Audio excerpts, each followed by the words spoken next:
Clarity on Fire, a podcast for people who know what they don't want out of their life and career, but aren't sure what they'd rather be doing.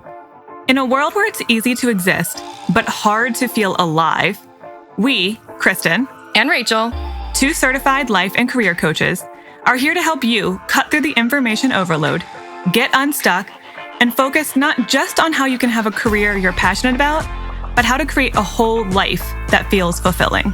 So join us here, where we serve up inspiration and down-to-earth wisdom in a way that only 2 best friends can. We want you to experience the relief of knowing that, yes, you're allowed to want more out of your life and career. And no, you don't have to wander through the dark anymore. Our job is to light the fire that shows you the way. Let's go.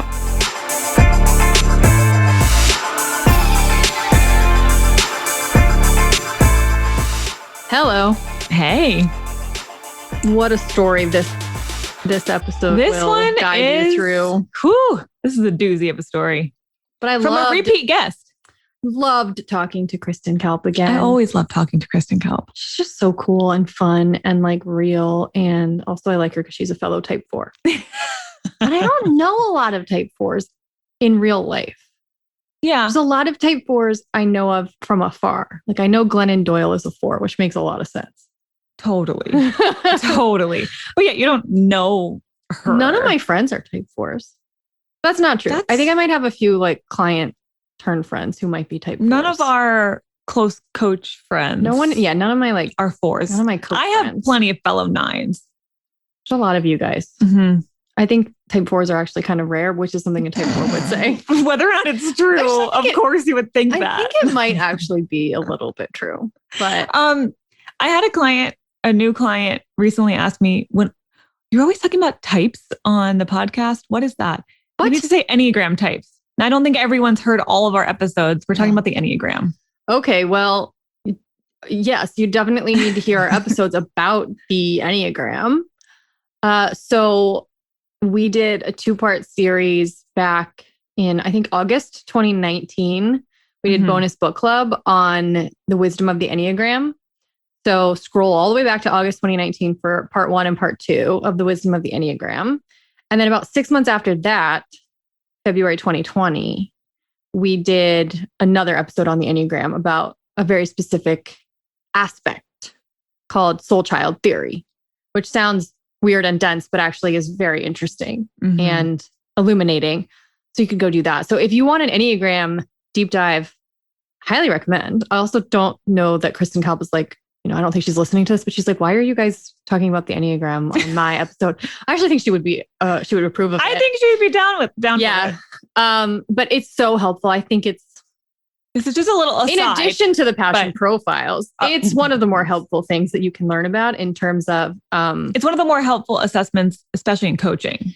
Because it really gets to the heart of some of your default tendencies and patterns. And it's not the type of thing where it's like, I'm a 1, ha ha ha. Tee I'm a 9. It's like, oh fuck, I'm a 1. Uh-oh. Yeah, it feels revealing in a sometimes uncomfortable It's a vulnerable way, but it's meant to help you grow out of your default patterns and thrive as a person if you can get out of your own way. Yeah. So I like it as a holding your feet to the fire personal development tool rather than a like, what bird are you quiz or something. And you're like, I'm a woodpecker. Sure. Okay. I'm a flamingo. I'm an owl. So that's our little side promotion for the Enneagram. If I were a bird, my dad would say that I was a squawking parrot. Your dad would say that, but he said that about a lot of people. To be fair, I do tend to squawk a lot, so he's not wrong. Exactly, and I'm colorful. Okay. Well, back to Kristen Kalp.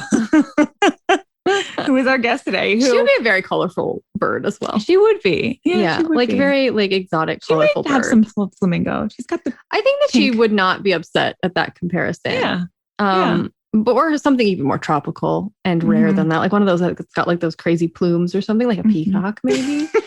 I hope she has gone back and listened to this intro because I want her input on what bird are you? People are going to want to know what bird you are now. It's something rather unassuming. It's something kind of fluffy. Oh, I know. It's like one of those really cute, but like very fluffy little hens. It can't even fly though. That's silly. I want to be able to fly. I'm a bird. You got to be able to fly. I mean, I guess that's true. Can I be? No, I was going to say a blue jay, but those are mean and I'm not mean. There is absolutely no correlation between you and a blue jay. I just like them. They're just pretty. I don't know. We'll think about that. I still think that you're like one of those like prize winning hens, but the downside is you can't fly. Some days that feels true. Okay. Well, I didn't know that was where this was going to go, but you never know where it's going to go. This is what you've bargained for. Would you like to read Kristen Kalp's intro? Get back to her. Okay. Kristen Kalp is a teacher, healer, and business coach who helps people create lives of meaning. She facilitates long-lasting change with the help of breathwork, gentle presence, and laughter, and has published a bunch of books as both an author and a ghostwriter. She's been living with and learning from chronic depression for 20 years and has enjoyed speaking gigs, retreats, and workshops in 17 cities and in 6 countries around the world. Standing ovations are her favorite drug. It's a good drug of choice. We had Kristen on the podcast, which we talk about in this episode a few years ago. So we will mention that in a minute, and you can go back and listen to her first episode, unrelated to this one. Mm-hmm. This is more of her sort of normal person, honestly, journey over the past year and a half, from getting COVID when she didn't knew that it was COVID. Before any of us really knew what COVID was. Her life completely and utterly falling apart in every way you can possibly imagine, to finding her way back home. Moving across the country and then moving a block away from where she started. And then coming back home only 2 blocks away from and these where are just started. The teasers. There's so much more to this story. So much. It's a good story. It will give you some perspective on your life. Mm-hmm. And I think it will probably help encourage you that even when crap is going bad, you can still have a sense of humor about it and also make it through it. So a classic, I think, an evergreen. A flamingo?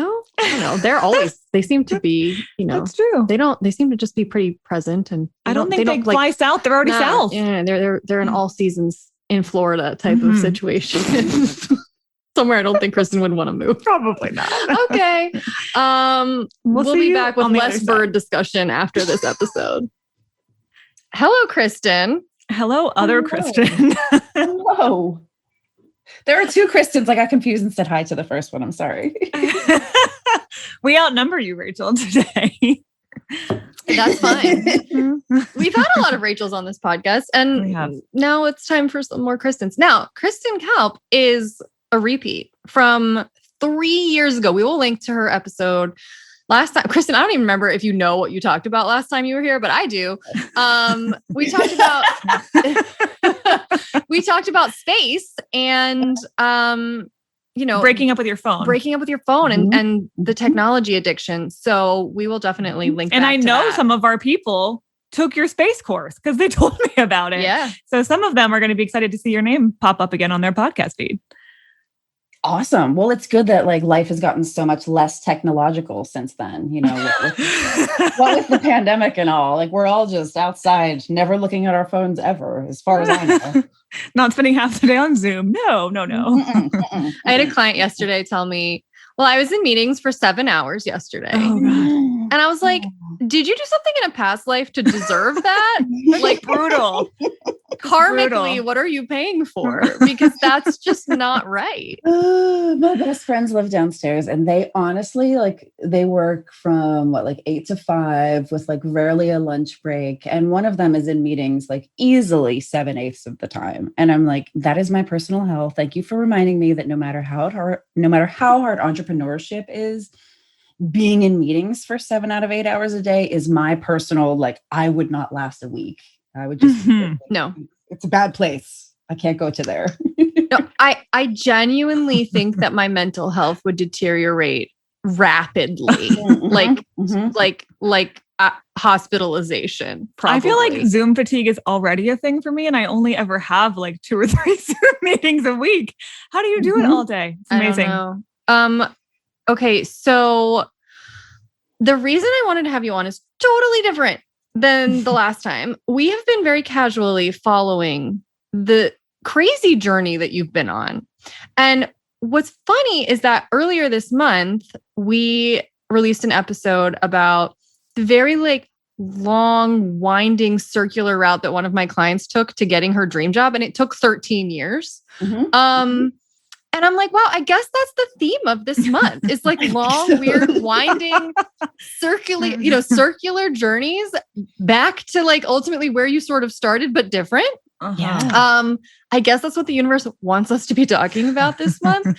So will you dial it back for us? Wherever you want to start, whatever point in time you want to start. But I do know that you, over a year ago, you planned and executed a move across the country. Right before a global pandemic. So that might be an interesting place to start. Yeah, we decided, my partner and Bear and I decided to move on, like as a symbol of a completely new beginning. We decided to move on January 1st, 2020 from Philadelphia, Pennsylvania to Portland, Oregon, which if you're like, fuck your universal geography, those are about 3,400 miles apart. They're about as far apart as you can get. And when we moved, planes were a thing. So like we already had plane tickets for like, we'll come back and then our friends will come and then that'll happen more. And then we'll see. And then, planes ceased to be. And we went into lockdown and the borders closed. And my grandma died of COVID within a week of it starting. I didn't know that. I'm so sorry. Yeah, no, it's fine now. So what we found out, the hardest part of it actually was that Bear was/is a DJ. And he was doing like super high-end, enormous weddings with like international guests continuously on like Friday, Saturday, Sunday nights in like October, November, December 2019, which of course was like COVID didn't exist yet, except it did. It just didn't have a name. Oh, so he got it, gave it to me in short order. And we were both like, on Christmas 2019, like I actually was like, I'm going to die. But obviously, if we had gone to a hospital, they would have been like, we don't know what this is. So I just toughed it out, didn't die. And so we sort of arrived like bruised already on January 1st, 2020. We were like, this is going to be the greatest thing that's ever happened because we've just uprooted our whole fucking life to do this. It's going to be fantastic. and then less so. So we went into lockdown, which was like, remember that was scary. Like nobody knew what was happening. Oh yeah. How are we going to make money? What's going on? What is social distancing? How does this work? How contagious is this? Why are people like having fucking fist fights in the Trader Joe's parking lot? These were all questions that we had, but wiping down all our groceries, scouting for toilet paper. Yeah, it was madness. Stuff. But we didn't even know, like, I didn't know how to get to the Trader Joe's yet in terms of like my physical. Where do I go to fight at the Trader Joe's? Right. Like I hear there's a brawl. Let me GPS it. Exactly. I gotta put on my ways to go get upset at Trader Joe's. All right, here we go. So yeah, we found out there was a lot of sort of, when you get to a place that you think is going to be the answer, like all signs were pointing to Portland. These are my people. We did a test visit. This is amazing. We have contacts lined up. I have friends lined up. And then there's just like, you're literally not allowed to go anywhere. It's all very scary.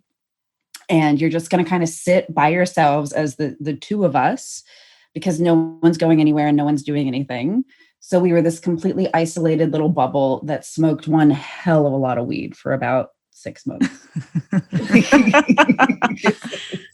As you had to. And I feel like you're like, maybe you're not downplaying it, but I feel like based on what we were seeing, like, you were very sick from COVID. You were not casually sick. Like you were struggling to breathe. Like that's correct. When I said I almost died, I was not exaggerating in any capacity. Right. That was literal. That was literal. We found out that I had really bad allergies. And the way that we found out is that I just couldn't breathe for the month of January or February. Like for January, February, and March of 2020, my goal was to sleep and breathe.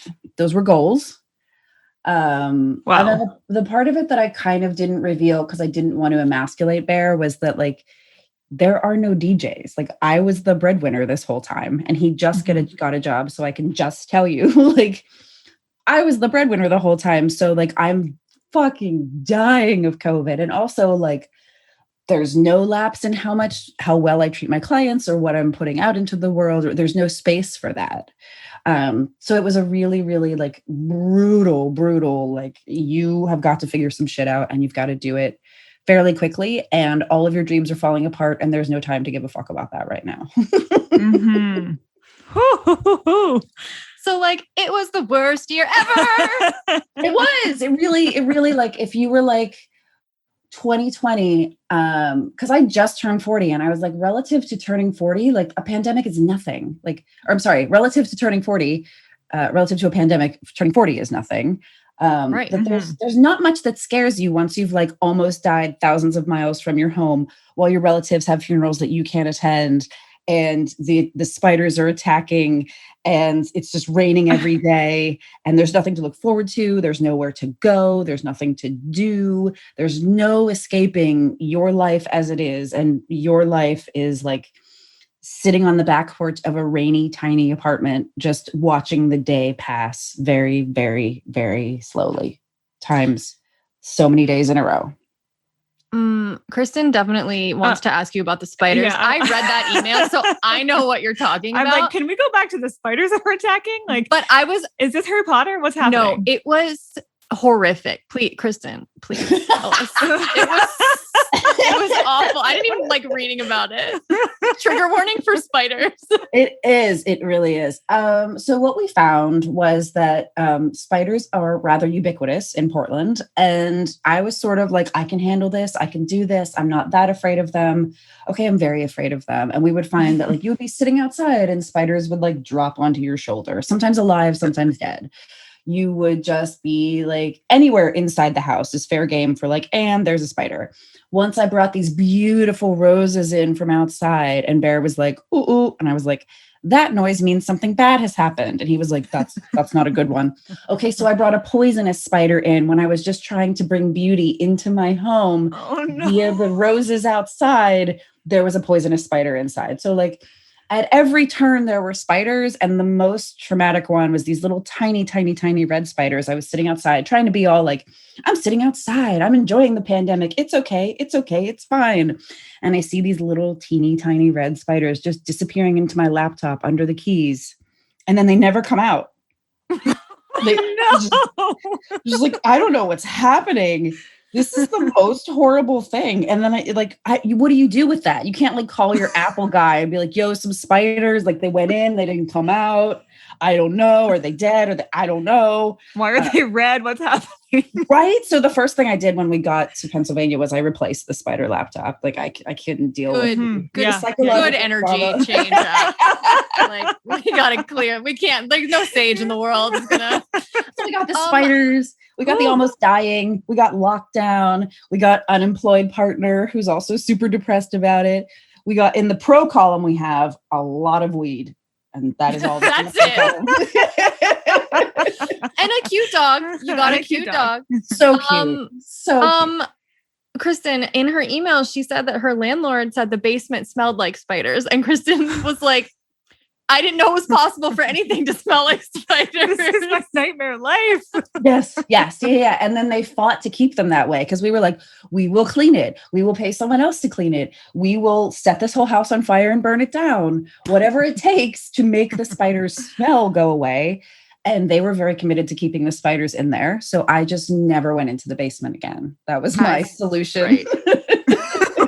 Yeah, I mean. But I just feel like energetically to like, it's just so symbolic of like, I'm living in this house where I feel like I'm being attacked like all the time. And outside the house, no matter where I go. And there's just like this whole space I can't even look at or think about or go near. And it's like, it's like coming up from the, I mean, like, and there's dropping down from the sky, coming up from the basement. They're just, And I'm going to try to maintain health and a business and sanity throughout this whole thing. Yeah, and we didn't even get to the drones because that's what really fucked me up. Was like, this is not like an alternate universe that you were living in. You know what I mean? Like, this is this is. I feel like we hit a post-apocalyptic like teen novel. She did. I mean, we really did. It really did. She almost died from a pandemic, and she was being attacked by spiders in her own home, and also drones. Drones were the scariest part because, like, silly me, I'm super naive, I guess. I didn't realize that police have like, just picture a Roomba. Now picture it in the sky. Now it's a police Roomba. It's just A flying police Roomba. It's just flying through it's just generally monitoring the space, right? And then right around the time of all of the all the police killings in a row in May 2020 that like caused a big escalation and like white people realizing this is an actual problem. That was when in Portland, the federal agents were just appearing and like pulling dissenters into like vans and driving away.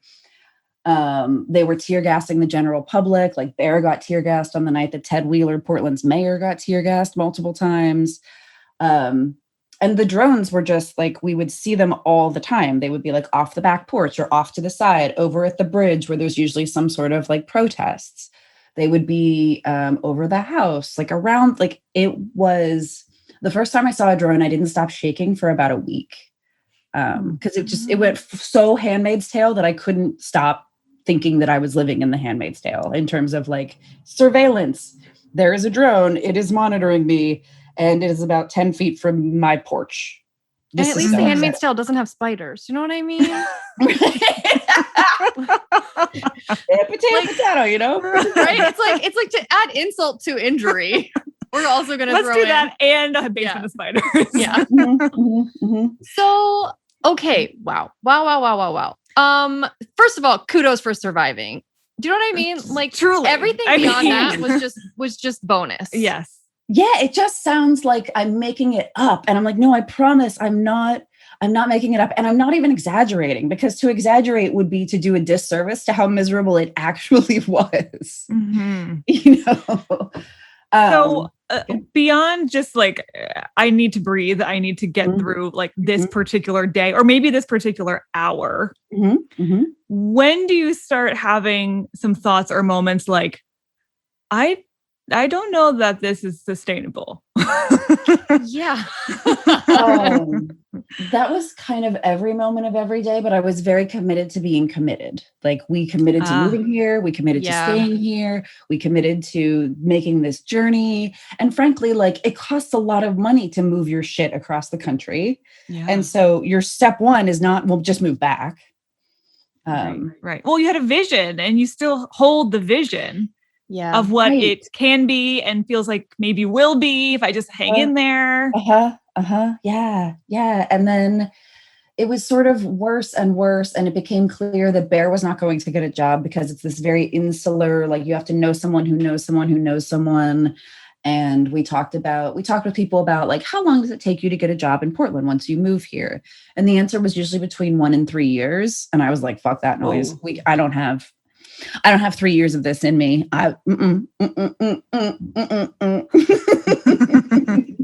That's a no.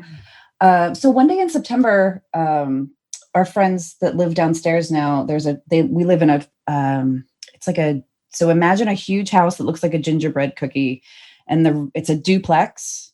On the right side is just all 3 stories belong to our landlord. And then on the left side, there's 3, each story is its own apartment. And so the middle apartment is open. Do you want to move in? P.S. It's $600 a month less than you're paying for a very small apartment in Portland. And you get to live above your best friends. Do you want to come home now? And that was like, I was like, I don't know, maybe like, we're not talking about this. I don't know. Like, I'm not saying this is on the table, Bear. I'm just saying it's available. And he was like, why are you being so hesitant? Like, what, you want to go home? We'll go home. And I was like, I don't know, like the super couched and like question marks. And then one of those big fucking drones, like the size of my Volkswagen Beetle, came and hovered over the house and just like shook it. Like it was fucking biblical in nature. How like, what is even happening? And I was like, no, I won't go home. I want to go home forever. I don't ever want to live here again. So we'll call it. So, and also I love that in one of your emails from the past year, you were like, yeah, I moved like over 3,000 miles in order to move like around the block, basically. Cause when I came home, I lived like within like a stone's throw from where we had just left 2 blocks a year earlier, 2 blocks.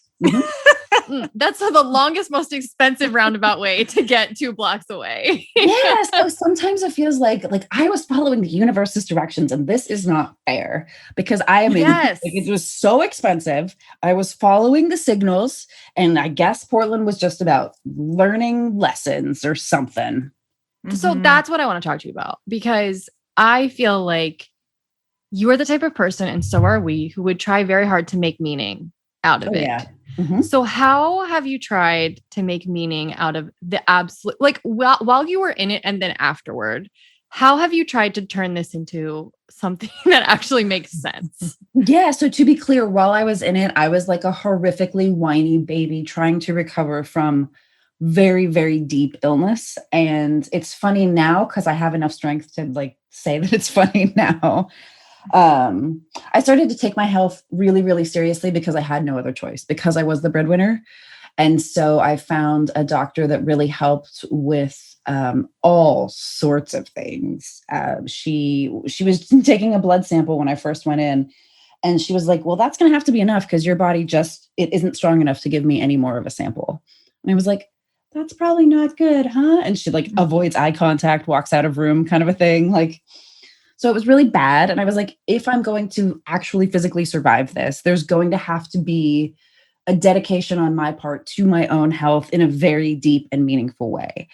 And for me, that was to start getting on my yoga mat every single day, no matter what. And not in a like, I'm gonna put this on Instagram sort of a way, but like, this is somehow the first piece in a long series of pieces that is really essential for you to be able to be resilient in the face of even this.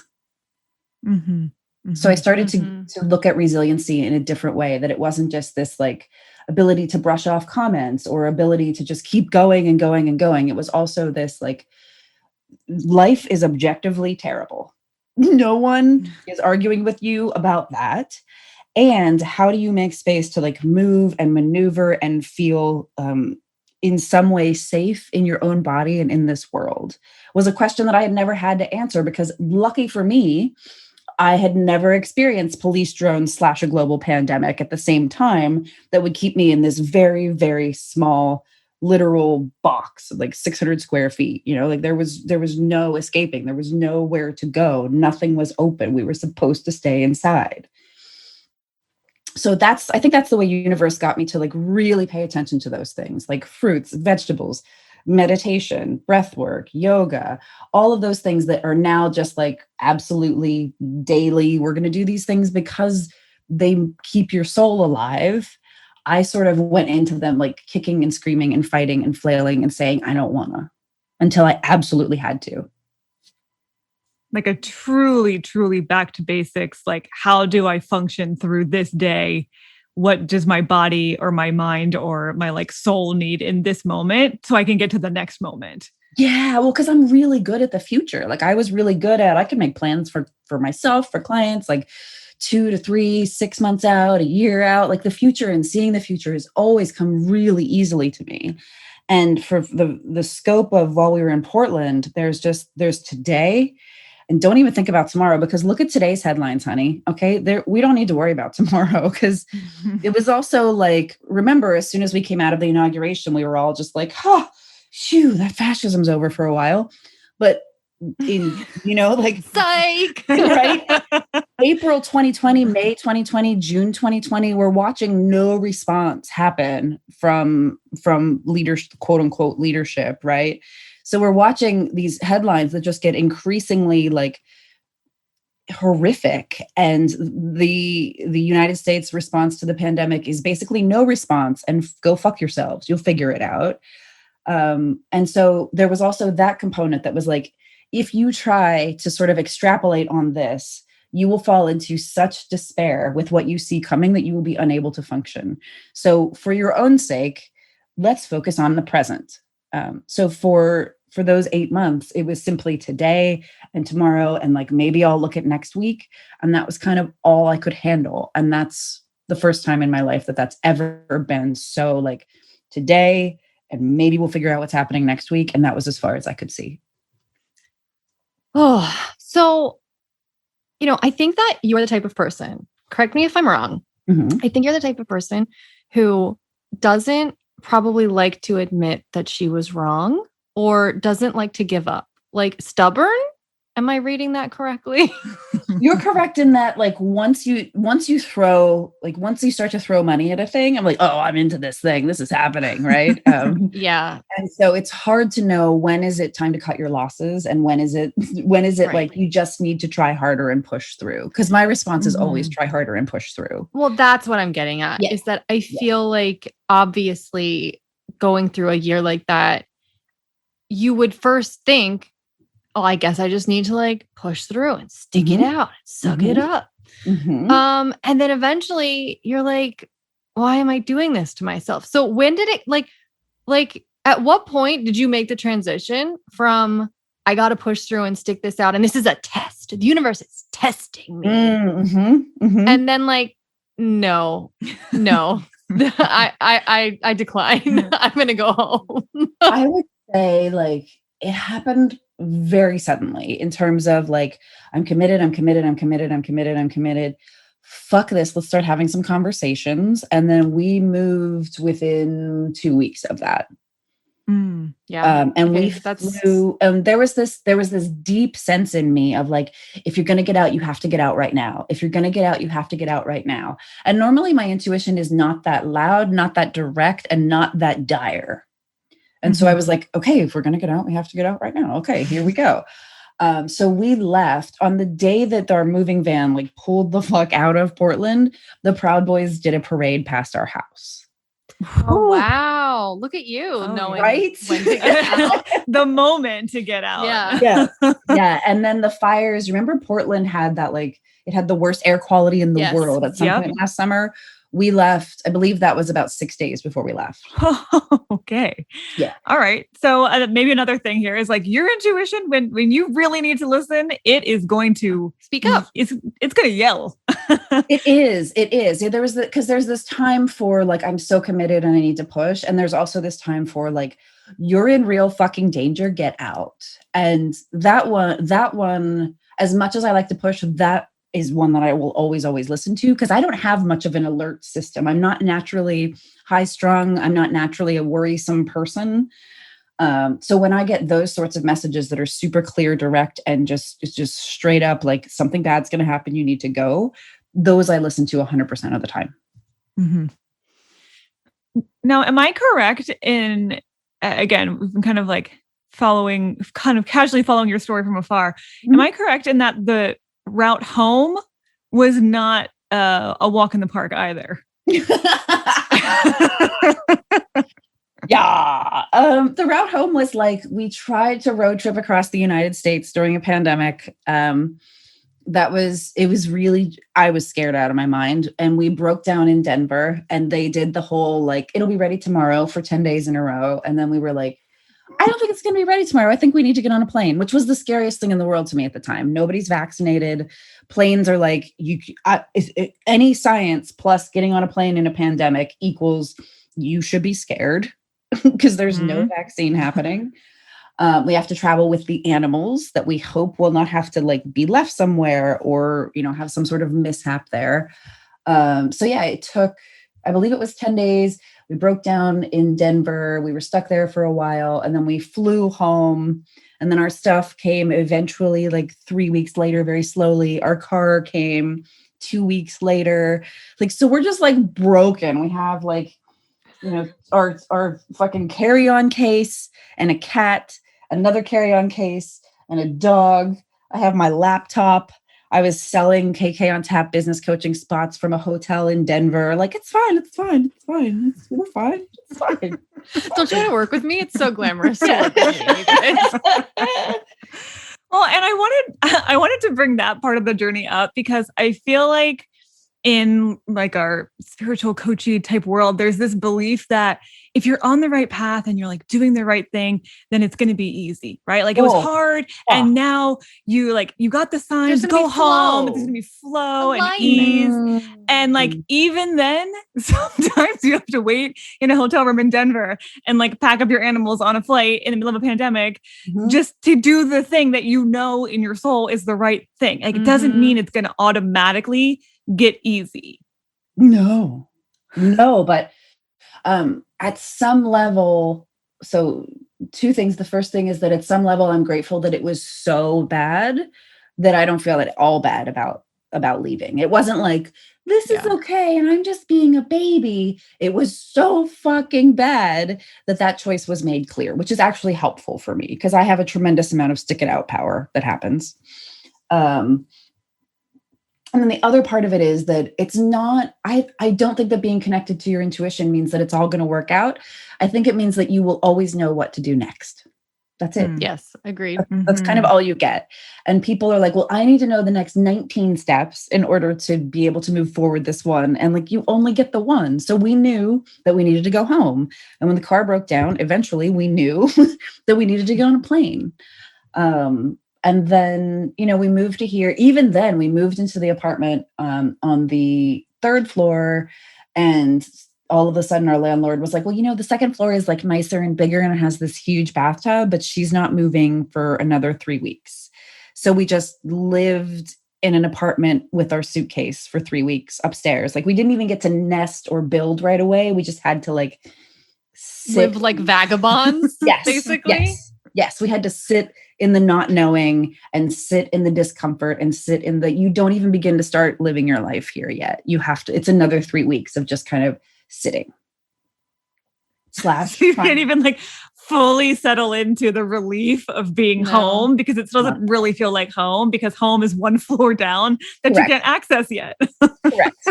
Like I've come this far and you won't even let me in. But like, yeah. It was so bad that it was eventually funny because it was like, if this is a bit, like if somebody was playing a prank, this would be so funny. Like if I was watching this on TV as a sitcom, I would think it was so funny. It's just that it's me. Because it's me, it sucks.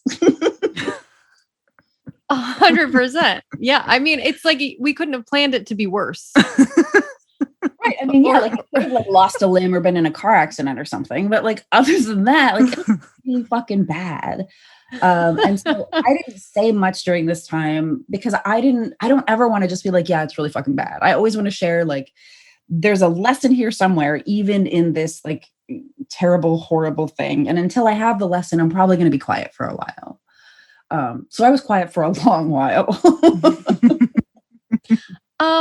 Okay. So I'm curious what you would tell people just now that you have some perspective. Mm-hmm. What would you tell people about how to navigate? You're chock full of wisdom. I trust you can answer this question. What would you tell people about how to navigate the line between stick it out and just like cut your losses, man? Like, how do people figure out where the line is? How do they or intuit where the line is? I feel like I can say with 100% accuracy that if you are going to move, do not do it 3 months before a global pandemic begins. Definitely. Okay, great. Taking notes. Number one piece of advice. You just have to like know the pandemic is coming. Very easy to do. No problem. Preferably don't get it before you even know what it is. And then also be tired before you start. If you can avoid it. It's ideal. Just perfect. I think that the line is so tricky because your asshole brain can be like, see, you're a pussy, you're a pansy, you're a loser, you're an idiot, you're an asshole. You should have known. This always happens. Like your asshole brain can just kind of take over if you're not careful, particularly when you're like locked down for a bunch of months at a time. But that's where all of the practices that help you get into your body are really helpful because your mind is generally just going to be an asshole the whole time. Yeah. And so when you can come into the body and get so still and so soft and be like, tell me what to do. Help me see what's next. Is this correct? Is this just hard? Or is this just impossible? Like, because there's hard and then there's like, why even bother? This isn't going to work. Go the fuck home. This is wrong. You're just here for some lessons. It's like a big, long, terrible vacation. And what was interesting to me was that I was sort of relaying in real time to some extent, like, okay, we're leaving now and then we're going to be over here. And people DM'd furiously to say things like, I can't believe you're saying this out loud. I can't believe that you don't seem to have any remorse or shame about this. I can't believe that it's okay to change your mind. And it was like, of course, I'm just following the path, and the path is completely and totally intuitive, and it's also responsive to what's happening. So if we make a plan using our minds and then disconnect and say, no, Portland is it, no matter what, or whatever your thing is, no matter what, that's it, and we never check in with our bodies again, there's inevitably going to be drift from wherever we were supposed to go next, because intuition is this sort of daily practice of being with your body and your spirit and saying, okay, what today? Okay, what today? Okay, what today? Is that drone a sign I should go home? Or is that drone just one list in a long list of things that make me dead certain that I don't ever want to come back here? And what am I supposed to learn instead? Mm-hmm. So my first and most important response at some level was to write down what is alleged to be Nelson Mandela's personal motto, which is, I win or I learn, I can't lose. Mm-hmm. Mm-hmm. Mm-hmm. And that was kind of all I had in Portland, like an index card that just said, I win or I learn, I can't lose. You're like, well, I'm definitely learning. Winning is debatable. I mean, Yeah, so- I think, go ahead. So for any of the people listening that are like, I am losing over and over and over and over and over, and you want to go into victim mode. Oh my God, when spiders crawl into your laptop, you want to go into victim mode. Sure. But there's this part of you that's like, okay, I'm clearly not winning by any stretch of the imagination. So what am I supposed to be learning? And that question is super powerful because it has no ability to frame you as a victim. Mm-hmm. 100% true. Yep. You can't really be a victim and be learning something at the same time. Right. Actually, victims are usually, in the sense of feeling like a victim to your circumstance. I'm not talking about literal victims, like, sexual assault and, child trafficking. No, I'm not talking about that. I'm talking about getting into victim mentality. Right. It's usually a refusal to learn anything. Yes, and why does this keep happening to me? I just keep being tested by the universe, and the universe hates me. Yep. And everything that happens to me is just the worst thing that's ever happened. Mm-hmm. What you've outlined in this conversation so far is like so many of my clients' worst fear, that they would listen to their intuition and make a big ass move, like literal, physical, metaphorical, whatever, a big transition. And then it go as bad as it could possibly go, almost. Yes. Like you lived, but every other thing, like check. And then they felt like, I guess I shouldn't have listened to my intuition. I guess I was wrong. Like the fear of being quote unquote wrong is so heightened. But like, if you can't lose, if you're only learning or winning, then you can't really be wrong ever either, because it's never wrong to learn something. Correct. I know. I can feel them. I can feel our people cringing as they're and not just listening. because of the spiders. I know. It would be so much easier if I was like, for sure, your intuition is just going to take you straight to the Pulitzer and straight to the New York Times bestseller list. And there's not going to be any struggle. It's going to be so fucking beautiful. The world will not have police drones in it just for you. Right? Right. Or it's never going to send you out somewhere and then make you do a giant U-turn back. Like it's only ever going to be linear progress. Yeah. And to be clear, like 10 years ago, that would have been the most horrifying thing that could have happened to me. To be like, oh my God, this is the worst thing that's ever happened. I'm such a huge failure. I cannot continue. There would have been like Moira Rose levels of drama about it. And then, oh my God, the little baby spiders are crawling into my laptop.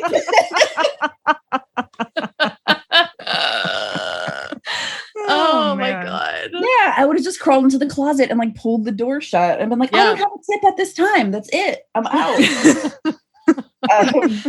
Yep. Yeah. I mean, I'm surprised you didn't end up in your closet like this time around. Kudos. I mean, honestly, Rachel, that's because there was only one closet and it was in the kitchen and it was not big enough to crawl into. It's a physical space thing. It really was. To be clear, like, this is not ideal. None of this was ideal. And I wasn't the whole time. That's like the great that's the joy of it. And the terrible part of it is like, I was listening the whole time. And so part of it is just at this point, realizing like, I can be committed to listening to my intuition and I can be committed to knowing that I'm going to win or I'm going to learn. But I can't be committed to it only counts if it turns out exactly right. Mm-hmm. And who's to define what right is? And honestly, usually we think right means it was easy. Mm-hmm. Nothing bad happened to me. Mm-hmm. I never struggled. Mm-hmm. I only got what I wanted and never anything negative that I didn't want. Yeah. And I made that's what we think wins. It. Yeah. Uh-huh. Exactly. Mm-hmm. Exactly. I because I know a lot of this conversation is around checking with your intuition at every stage. And I know that that's something that at least some of our people, they're trying so hard. They're working hard at it, but it's just a challenge for them. So it's a whole new language to learn. And it's totally new thing that no one's taught. We have to learn it as adults for the most part. Exactly. So I do know, Kristen, that one of the tools that has been really, really helpful that you have shared for a while with your community is breath work. Yeah. So I am curious how that practice in particular was supportive to you through this and how that's been an intuitive listening tool that maybe some of our people might want to look into, frankly. Yeah. So the first thing that happened was when the pandemic started, I panicked. I was like, people are going to need breath work more than ever. They're going to be flipping out. I, of course, perfectly reasonably, because I have so much like internal resource at this time, I'm going to teach free Instagram live breathwork sessions 5 days a week for a couple of months. 5 days a week. I would have told you from the get-go, that's too much. I went. So, and then, like a year and a half later, Brene Brown releases the thing about like overfunctioning and anxiety. And I was like, yeah, I mean, I also raised my hand when I was listening to that. Yeah, I went into this super overfunctioning, worry about everyone else, take care of everyone else, and just go as hard as you possibly can. So for the first 3 months of pandemic, I taught something like 45 breathwork classes. But also she was kind of dying. No big deal. Yeah. Also, she couldn't breathe, but she was still teaching breathwork. Okay. For sure. And the reason that I did that was because I knew that I needed to stay connected, and I knew that I could serve people, and I knew that I would do breath work as much as I could, which at that point was not very much. It would be like 10 minutes. And I'd be like, I can't do it anymore. I'm going to fucking die. So breath work is this practice that allows you to access and reset your parasympathetic nervous system. And so it helps you go into your body, because I was chased out of my body early on. Number 1, I was chubby. Number 2, I was female. Number 3, I was Catholic. And the trifecta. Just like chubby female Catholic, be like, your body is the worst place you could possibly. Totally. Yep. Everyone has an opinion about it. Everyone needs to weigh in on it. Everyone needs to look at it. And everyone in the church level is like, it's wrong. It's bad. Stop doing that. Stop feeling that. P.S. You should be a virgin until you're married. Please sign the true love waits fucking shit. Right. Which I did not sign. Thank you. Past me. So one less lease I had to get out of. Right. Like, I don't want to sign a contract with my own virginity. Are you kidding? No. So breathwork helped me to get into my body, because when you're in your body, you have access to things that you simply don't have access to when you're in your mind. So being like a hyper intelligent, hyper functioning human, you're encouraged to go into your mind. And if you get straight A's in school, even better. And you get scholarships, even better. And then you apply for like other like larger, more prestigious fellowships and things like that. It just pushes you up into your mind. And there's no reason for your body, because your body sucks. Your body is like the subject of the male gaze continuously. Your body is too much and not enough at the same time. It's never quite right, ever, no matter what. And so breathwork allows you to get into your body and just see what's happening there. That's sometimes all that you need, is to be like, there's a lot of emotion there, or it hurts right here in my shoulder. And then all those unprocessed feelings that you're not allowed to feel, because that's even worse than being in your body, is having any emotions at all. You allow them to come up, you allow yourself to feel them, and then they move out of the body. Because as Brene Brown says, like, the body keeps the score and the body always wins. Mm-hmm. Mm-hmm. So all of this like pandemic feelings, right? Because we have fascism on top of what is basically a genocide of the American people via failing to respond, on top of when will the vaccine hit, or when will it happen, or how am I going to work, or childcare, or unrelenting, there are no breaks for me ever for any reason. I'm working or I'm childcaring, and that's that. Sometimes I sleep. There's a lot of emotions that come with that we're not allowed to feel. We're not allowed to have space to feel. There's no time to feel them. They're annoying. So we kind of teach ourselves numbness. You just shove it down and shove it down and shove it down and shove it down until you explode into tears at some random point on the subway or the highway or on a bus or in a car or at a meeting. At some point that you don't have control over, those emotions will appear. And breathwork helps you feel them so that they don't have to appear at like 2:00 during a Zoom meeting on a random Thursday. They can happen on your schedule, and they can help you connect with your body in a way that makes it your friend and not your enemy. Mm-hmm. I'm just picturing shoving down emotions like, oh, so many spiders in a basement. Yes. You know, Yeah, they're going to explode out of there eventually. Yes. No, I love breathwork. I have done one of your breathwork courses a couple of years ago. You were my first introduction to breathwork. Mine too. Awesome. And I now lead myself through breathwork every once in a while. I really should do it more often. I've been doing it maybe like once a week. Mhm. And I sob every time I do it, and it feels amazing. Okay. I'm like, I can't just force myself to sob. Every time I do breath work, I can sob. It's I need a way to get it out. And breath work in a way that is so unique because it's not like meditation. Meditation is like, to me, meditation feels very calm, very like chill. Breath work is like, it's like labor, but in the best kind of sense. Like we are going to do like work to get this up and out of you. And then you're going to feel even better than if you had meditated, for sure. Yeah. I found when I started, I would describe the way that my body felt inside. Like imagine a big house that's, sort of old, and it's just full of boxes, like boxes and boxes and boxes and boxes and boxes.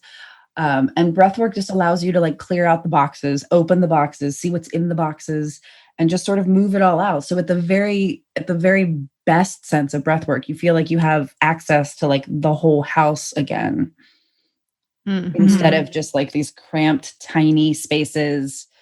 Especially people tend to, when they're going through traumas, or of really anxious or worry, sometimes they tend to like lock their jaw and hold their breath. Oh, yeah. I mean, that was 100% me for like a decade at least of my life. Yeah. And when you lock your jaw and hold your breath, your body gets the message that like the world is scary. We're not allowed to have any feelings. We're just going to stay here silent and quiet and just kind of fucking freak out. And that doesn't go away. That's still in your body. So breathwork just helps you move it out. And it is confrontational. It is like, we're going to go in here and do some work. Because on the other side, there's this immense piece. It's like losing of 300 pounds of emotional weight that you didn't even realize you were carrying. Yep. And you walk through the world a little freer. And so the practice is just walking through the world a little freer every day. I just love it. Beautiful. I want to ask you like where people can, find you and get all of the good things that you have to offer. Because you are such a multi-talented, multifaceted unicorn of a person with much to offer. And I think the last really big question I want to ask before that is for people who are like, ooh, I'm a little bit uncomfortable with the idea that my intuition is just something that I listen to find out what's next, not to find out what my future holds, like a crystal ball, Yeah. How did you restore, if you lost it at all? Because I would have. How did you restore your faith in the universe? Not necessarily just in yourself or your intuition, but like in the idea that things do end up ultimately working out for the best? Because I believe that you still believe that, or that you regained that belief at some point. In this case, I just went to like the deepest, darkest, lowest point of my life. And was like, okay, well, what's here? Like, what am I left with? And the only answer that I could come up with was, you're going to be left with your breath. You're going to have your breath every single minute that you're alive. And if you're no longer breathing, we have a lot bigger problems. then what kind of breath work do you want to do? And so I was like, if I just focus on this breath and I use it to move through yoga, I use it to move through breath work, I use it to move through meditation, and I pay attention to it because I was such a breath holder during pandemic. If I just pay attention to this one thing, it allows me access to my body, and my body has all these other things going on. So even if it has nothing to do with your mind, your intuition is simply paying attention to the breath and trying to deepen it just a little tiny bit. It's really about making a connection with your body. And then the body has a tremendous amount of information that you simply do not have access to with your mind, no matter what. So the first baby step of intuition is just, do I spend any time in my body? And not punishing it, because I did CrossFit and I completely disconnected from my body, did all the reps, and then came back into my body at the end. I had to learn to stay with my body the whole time. And through it all of these ups and downs, I get this sense that you still think the universe is a good place where good things happen. I think it really tested me though, because I let's say February 2020, I was like, there's no way this mask thing is going to get political. There's just no way. It's public safety. It's public safety. It's the seatbelts, face masks. They're one and the same. We're not going to do that.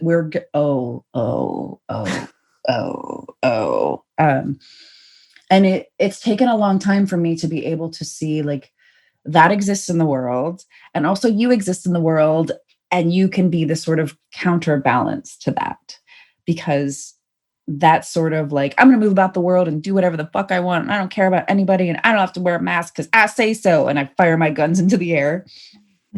For every one of those people, there's a person like you and like me that is really fucking trying their best to not cause harm and to participate in public safety and to say thank you to essential workers for doing their jobs and putting their lives on the line, and to donate to wherever you can donate and march where you can march and be part of what you can be part of.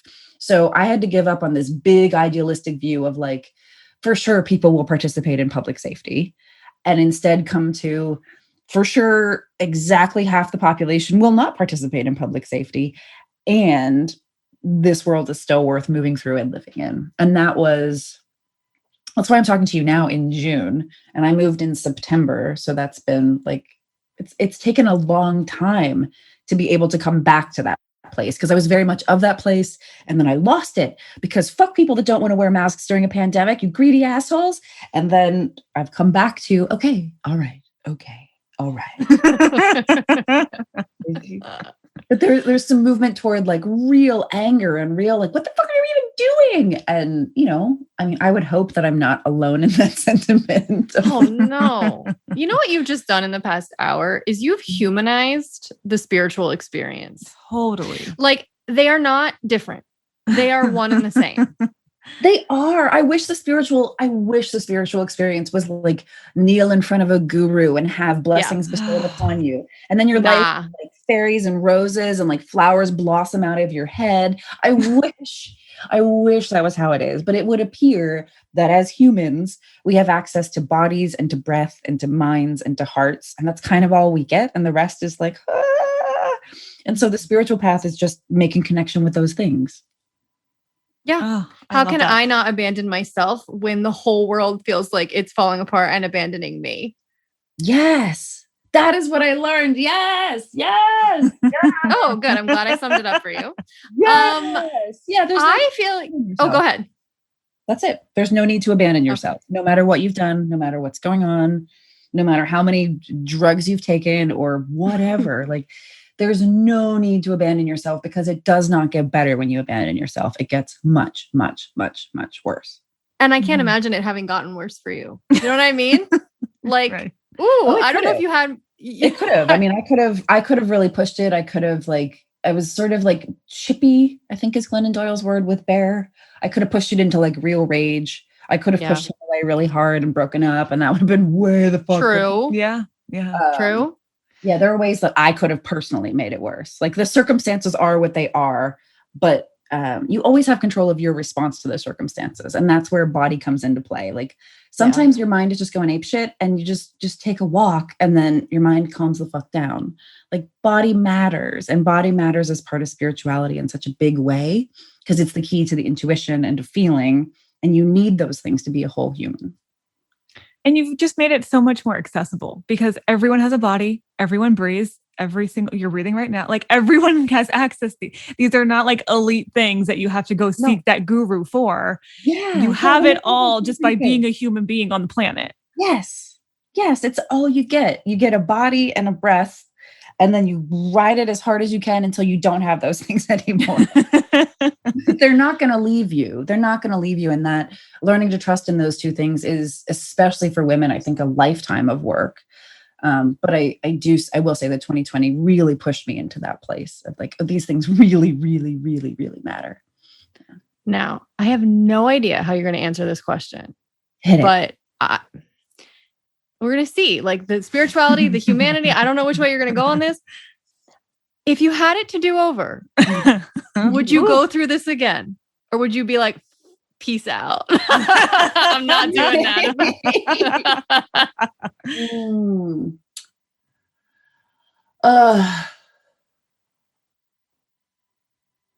I would, but I don't ever want to go back to Portland, like ever. Okay. But the fact that you would do it again tells me a lot. Like it tells me you really did learn a lot. I did. There's so much that there was no other way I would have learned it. I'm too fucking stubborn. There's just no other way. I know that. It had to be like locked in a box, unable to leave for months.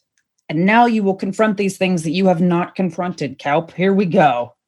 I wish you could all see Rachel's like knowing, just like a knowing nod, like, but also like it's a pained knowing. Do you know what I mean? Yeah. It's like a like, I am also that stubborn bitch. You know what I mean? Who's like, you could like the path of least resist. Like the universe, my interpretation is that the universe always wants to guide you through the path of least resistance. But least resistance doesn't mean no resistance. In fact, it just means, it can mean a whole hell of a lot.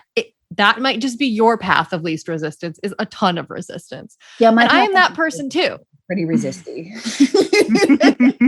Yes. So I'm also that person who's like, well, you couldn't learn it the easy way. So I guess we're going to have to learn it the hard way. And you know what? It made a real impression on you, and maybe something lighter wouldn't have, So it's true. Because ultimately 2020, I feel like 2020 tagline was just, do you appreciate everything you had in 2019 yet? Yeah. It just sort of contrast that, right? Is it's bitch, but it is a great a catalyst for appreciation. That's for sure. It is. Yeah. So you can move 2 blocks via the like this 7,000 mile circuitous route, right? Yeah, through like layers of hell, right? Yeah, like the 7 rings of hell to just go like 2 blocks. Dante and I could have a talk; it would be fine. But he'd be like, "I wouldn't have thought of the spiders." Exactly, the spiders and laptops. It's just brilliant. But that 2 block move, if I had just done that, it wouldn't have shown me all of the things that I just sort of took for granted, and like. We're always going to have planes. We're always going to be able to cross the border. We're always going to be able to just see mom and dad just fly out. It's not a big deal. It helped me see so many things that I was simply blind to, and there was no other way to get me to see them. So I come back super humbled, super grateful, super pissed that I had to do so much learning. and not even taking your breath for granted anymore. Mm-hmm. Like not even down to that basic, down to that level. Thing. I am now grateful for even that. And I'm even more committed to my practice. I am. Yeah, because it's ultimately a deeply sustaining, deeply meaningful, always changing intuitive practice that's just gorgeous. And since I have completely failed to pitch myself, there is a class. It's called Lighter. It's available free at breathehealrepeat.com. Like breathe. Heal, HEAL, repeat.com. We will link to it. Or just in the footer of KristenKalp.com. So if you want to try breathwork, it's completely free. I'll send you cute little GIFs to remind you and get you breathing. And It might not be for you, but if it is for you, it is so for you. It can do so much good. Yeah. It's intense. Like but on the other side of the intensity is a lot of freedom. And that's kind of the theme of what you just talked to us about. Yeah. I just love this. This has been such a good such a good conversation. And also I hope enlightening for people and hopefully demystifying and taking some of the fear out of like, okay, so what if the worst case scenario does happen and is worse than what you maybe thought it could be? Yeah, you didn't even imagine. Yes, you can live through that too. And also elect to go back and do it again if you had to in order to learn what you learned. Like that to me is very comforting in a weird way. So thank you for humanizing that spiritual journey that you went on. And thank you for reliving it with us. Yes. Thank you for the therapy session. Of course. Yeah. I just, I don't want it to be, I don't want to live in a world where people have to make a choice and stick to it no matter what. Like if you marry the wrong person, you shouldn't have to stay married to them for the rest of your life because you fucked up on that one day when you signed the paper. It applies to everything, everywhere. Like you can make a new choice anytime. It's okay. Mm-hmm. Yeah. You're not going to get it wrong. You're just going to learn. You're going to learn so much. And like, I do not wish my learning upon anyone. Yeah, we can take it, like learn down 12 notches. Learn from Kristen. Just do some breath work now so that you don't eventually have to go through what she went through. How about that? There we go. I like it. Yeah. I think the more that you can just connect with your body, be in your body, hang in your body, be friends with your body, not hate your body as a start. There really is like a tremendous amount of just like big, gorgeous wisdom that's waiting for you. That's a promise. Well, Kristen, you are the best. We just love talking to you. I'm sad you live in Pennsylvania because we would be friends. Right? In like a type 4 introvert way. Yes. You and I are both that. So like, it'd be like, hey, can we hang out once every 6 months? And like, let's just like email our feelings back and forth. Yes, absolutely. Text about feelings is like, yes, let's do it. Yes, exactly. Well, please leave us a comment, you guys. Share with us how Kristen's journey has resonated with you, or I don't know, freaked you out, or gotten maybe really, really, really deeply convinced you, okay, it's safe for me to trust my intuition because even then it's going to be all right. Leave us a comment. We want to hear, and we will share it with Kristen. Thank you, Kristen. Hey, how about in another 3 years, you come back and you tell us what other crazy shit's happened? Yeah, let's make it every 3 year kind of a pace here. I love it. I love it. And I hope I have less learning to share, but maybe I won't. Let's just make it's good and joyous. A little smoother learning. That's fine. I'll take some learning through joy. That would be okay. Yes. Me too. Let's do that. I'm signing. I'm endorsing that. Excellent. All right. Thank you, Kristen. We'll talk to you soon. Bye. Thanks for having me. Bye. Okay. I will throw some episodes. How about I link to the Enneagram episodes? Yep. As well as Kristen's episode in the show notes. And we'll link to where you can find more about Kristen if you want to go find her. Yeah. If you want to do breath work with Kristen. Yes.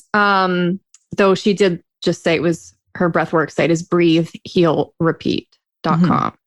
And you can also just check her out at kristenkalp.com and you can find everything there. But I will link to her stuff as well. We will be back next Friday with a new episode of Dear Rachel. Okay. So come prepared with your questions. Well, not really. You're going to get answers to other people's questions. But hey, anytime you want to submit a Dear Rachel question, there's a link in the show notes for that too. That link is in every show note. Yeah. Any podcast episode, go find the show notes. You will find a link to a Dear Rachel question form where you can fill it out and you might hear your question on the next Dear Rachel. Or you could just email us at contact@clarityonfire.com and you could just send us a Dear Rachel question. Just use the subject line, Dear Rachel, and then we'll know what it is. We'll know what it is. But anyway, we'll be back next week with new Dear Rachel. Okay. Bye for now.